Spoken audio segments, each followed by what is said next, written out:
In the previous video, we had talked about the Causal's theory to chemical bonding and the octet rule. In this video, we are going to be talking about the covalent bond. At this point, I'm sure you have a basic idea about what a covalent bond is. But in this video, we will be, you know, talking about that exclusively, and I also hope you know how to draw a Lewis structure. Knowing how to draw a Lewis structure and what the Lewis theory is very important for you to understand all of this. So definitely check out the videos that I've uploaded related to the Lewis structure of or Lewis structure of the atom, right? So covalent bonds. So basically, we know Lewis and Castle worked independently for us to get the respective theories. Basically, in the year 1919, this guy, Langmuir, what he did was he refined the postulates of the Lewis theory. So that's where the word covalent bond was introduced, okay, in the year 1919. Right. Now, what they said was that they said the atoms try to combine by sharing electrons with each other. Okay, what are they doing? They're combining by sharing electrons. Let's say we have A and D. The reason I didn't say B or C is because they are elements, right? So let's assume we have an element A, an atom A and an atom D. What they said was that a bond, atoms are combining with each other, or there's a chemical bond which is being formed by sharing of electrons. So A will give one electron and D will give one electron, and then they'll have a chemical bond in between them. Okay, the reason they do this is because they want to attain an octet for both of them. Okay, so both the atoms try to attain an octet, and so they do this by sharing of electrons. So obviously this example is just a random one.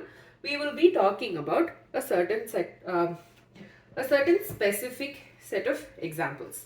Okay, so let's start with the first one. First is Cl2. Okay, Cl2 is a molecule that consists of two Cl atoms. Okay, so chlorine, the atomic structure, the electronic configuration. Also, I hope you know how to write the electronic configuration for the elements. I'm pretty sure there was a video discussing the same.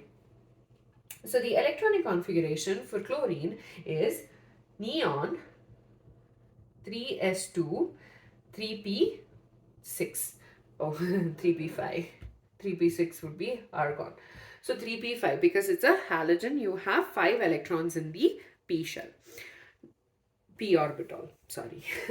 So let's first start with drawing the Lewis structure for the chlorine atom. So first you have 5 plus 2, that is 7 electrons. And remember, there was a specific way I told you to go about this. So 1, 2, 3, 4, 5, 6, 7. Similarly, so you can center this. Similarly, you have 1, 2, 3, 4, 5, 6, 7. Again, definitely check out that video because I did talk about this in detail. So what, according to Langmuir, what these chlorine atoms are going to do is, instead of trying to give it to one or take it from another one, they're going to be sharing the electron. What are they doing? Sharing the electron. So this chlorine will give this electron for sharing. This one will give this electron. So you can denote that by that 2 dots. Okay, and then write the remaining structures as it is.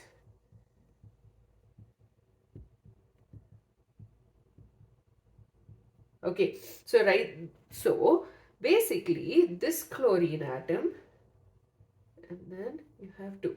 So the total number of electrons for each of the chlorine atom is going to be 1, 2, 3, 4, 5, 6, 7, 8. Similarly, you have 1, 2, 3, 4, 5, 6, 7, 8. Both of the chlorine atoms have achieved an octet state, and their electronic configuration is what is going to be similar to that of argon.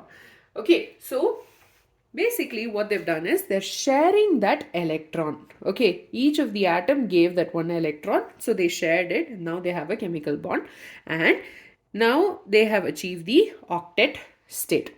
Okay, I tried setting this camera like 5 times today. Anyways, so the atoms, the bond can also be formed between different atoms. We will be discussing that in a minute, in the end of the video. So this structure which I have is the Lewis dot structure for a molecule.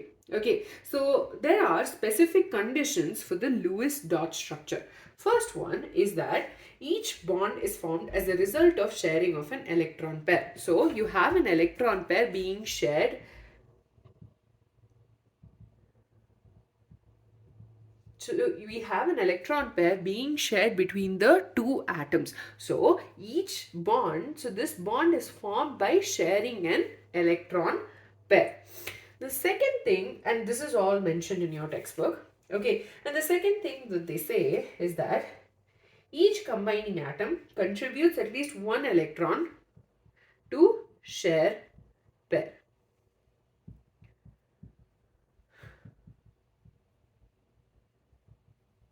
So obviously, I mean, this is self-explanatory. So if this chlorine did not give that atom, that electron to this for sharing, then you obviously would not have a bond. So each of the chlorine atoms are going to be contributing one electron to the shared pair. Only then you have the formation of the bond. The third point is that the combining atoms, they attain the octet configuration. So obviously that's the goal, right? So in the end, you want 8 electrons in the outermost shell. So that's what they're trying to do. And they're doing so by sharing of the electrons. Okay, so basically, we can, all of these excluding hydrogen and helium are going to try to achieve the octet. And all of the atoms, apart from those two, going to get there, right? So when you think about it, you have elements of group 15, group 16 and group 17, right? Group 15 is your nitrogen, 16 is oxygen, 17 is chlorine, for examples. Or let's, for consistency's sake, say fluorine. So nitrogen would like to gain 3 electrons to get to the octet state. Oxygen would like to gain two electrons to get to the octet stage, and fluorine will need 1 electron to become an octet. So basically what is happening is nitrogen atom will try to share these 3 electrons to form the octet. Oxygen will try to share 2 electrons to form the octet, and fluorine will try to share the 1 electron to form the octet. Okay, so basically you are able to form a relationship between the between your formation of the octet and the number of bonds, and obviously the valency. Okay, so obviously, and I did mention that we will be talking about 2 examples related to formation of a covalent bond. So when you have, the first one is going to be water. So the configuration of water, oxygen is helium, 2s2, 2p, 2p4. And hydrogen is obviously 1s1. So you have 2 hydrogen atoms, and you have the oxygen 1, 2, 3, 4, 5 and 6. So you have 2 electrons it has that it can share.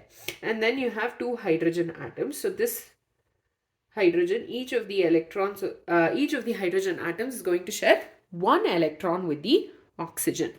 So this gives us water.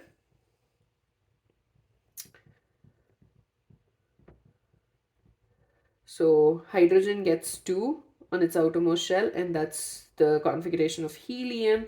And then the oxygen has 8 electrons, 2, 4, 6 and 8. So oxygen has 8 electrons, hydrogen has 2, each hydrogen atom has 2 electrons each. So you have the formation of water. And notice oxygen was able to give or share 2 electrons to lead to the formation of the bonds, and that led to the octet configuration. The next example we're talking about is carbon tetrachloride. So CCl4, carbon is helium, 2s2, 2p2. Chlorine is obviously neon, 3s2, 3p5. Now you have 4 electrons that it can share. So let's first draw the structure. 1, 2, 3 and 4. The structure of chlorine is going to be Cl, 1, 2, 3, 4, 5, 6, 7 electrons. So you have 4 Cl atoms combining with a carbon. So each of the electron that the chlorine, like this unshared electron that it has, is going to get shared with the carbon. And so you get C.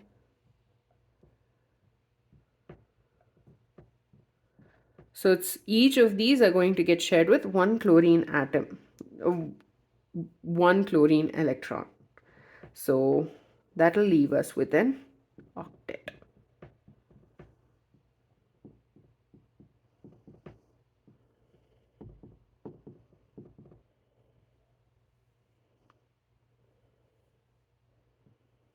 So each of these chlorine atoms and the carbon atom are all getting 8 electrons in their outermost shell.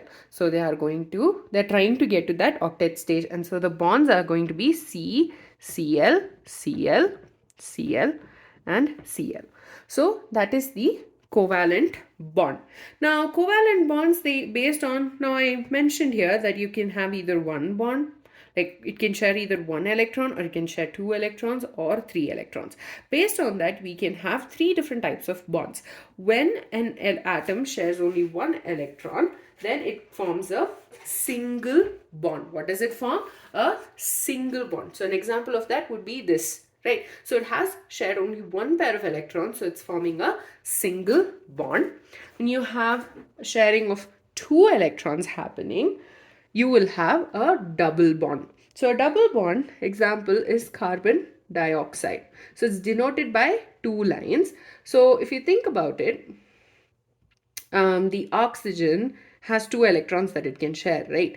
So both those electrons are going to get shared with the carbon from the oxygen, and then you have the carbon also wanting to share 4 electrons. So it chooses to do both of them with the same oxygen.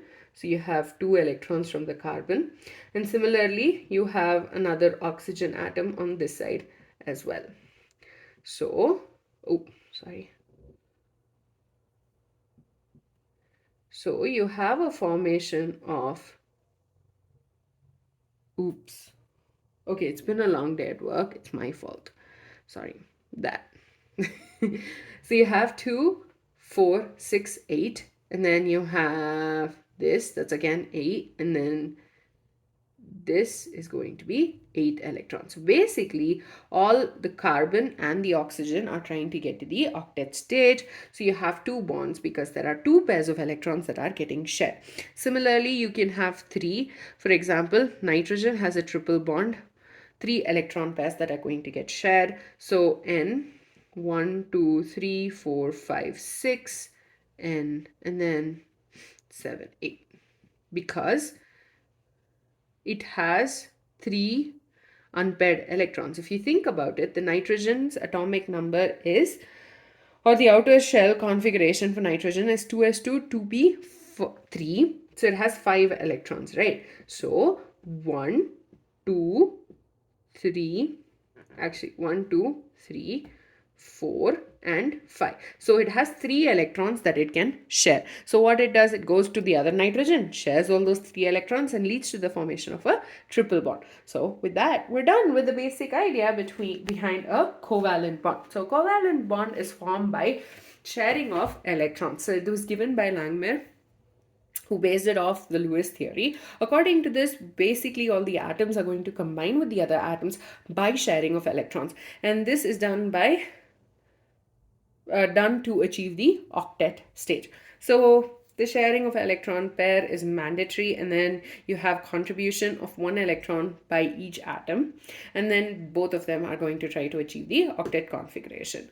Based on the number of electron pairs that are getting shared, we have three different types of bonds: single, double, and triple. When you have one pair of electrons shared, it's a single bond. 2 is going to be a double bond. 3 is a triple bond. Okay, and I hope all of that made sense. Definitely interact with the video. The more you interact, the more I know what you want and what sort of content you want.